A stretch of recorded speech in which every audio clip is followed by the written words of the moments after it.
এমন কোনো competitive exam নেই যেখানে সময় দূরত্ব অঙ্ক থাকে না। আজ তোমাদের সময় দূরত্ব অঙ্কের এমন একটি শর্ট ট্রিক্স শেখাবো যে ট্রিক্সের মাধ্যমে তোমার অঙ্কটিকে মাত্র কয়েক সেকেন্ডের মধ্যে এর সমাধান করতে পারবে। দেখো অঙ্কটা কি দেওয়া আছে। একটি ট্রেন 210 মিটার ও 122 মিটার দীর্ঘ দুটি সেতু যথাক্রমে 25 সেকেন্ড ও 17 সেকেন্ডে অতিক্রম করে। ট্রেনটির গতিবেগ তোমাকে নির্ণয় করতে হবে। তোমরা কিভাবে করবে? তোমরা নিশ্চয়ই জানো কোন ট্রেন কোন সেতু বা প্ল্যাটফর্ম অতিক্রম করার অর্থ কি না ট্রেনের নিজস্ব দৈর্ঘ্য প্লাস সেতু ও প্ল্যাটফর্মের মধ্য দৈর্ঘ্য অতিক্রম করা। তাহলে এখান থেকে আমরা বলতে পারি যে 25 সেকেন্ডে ট্রেনটা কত যাচ্ছে না নিজস্ব দৈর্ঘ্য অর্থাৎ 10 প্লাস সেতুর দৈর্ঘ্য অতিক্রম করছে, সেটা কত না 210 মিটার।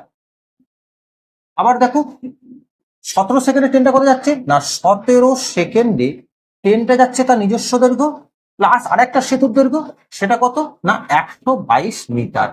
এবার এটা তোমরা যদি বিয়োগ করে দাও তাহলে এটা বিয়োগ করলে কত পাচ্ছ না 8 সেকেন্ড। তাহলে 8 সেকেন্ডে ট্রেনটা কত যাচ্ছে এটা বিয়োগ করলে কত পাচ্ছ দেখো 88 মিটার। তাহলে এখান থেকে আমরা বলতে পারি 1 সেকেন্ডে ট্রেনটা কত যাচ্ছে 88 কে তোমরা 8 দিয়ে ভাগ করে দাও তাহলে 8 11 88 অর্থাৎ এলো কত 11 মিটার পার সেকেন্ড। কিন্তু তোমার গতিবেগ দিয়ে আছে কিলোমিটার পার ঘন্টা, তাই তোমরা কি করবে মিটার পার সেকেন্ড থেকে কিলোমিটার পার ঘন্টা করার জন্য এটাকে 18/5 দিয়ে গুণ করে নেবে, এটা কিলোমিটার পার ঘন্টায় চলে আসবে। তাহলে 11 কে 18 দিয়ে গুণ করলে কত আসছে 198/5।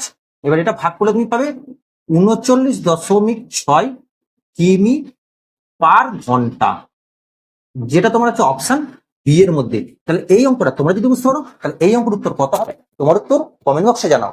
ভিডিওটি ভালো লাগলে লাইক করো এবং এই জাতীয় নিত্য নতুন ভিডিও পেতে অবশ্যই চ্যানেলটিকে সাবস্ক্রাইব করো।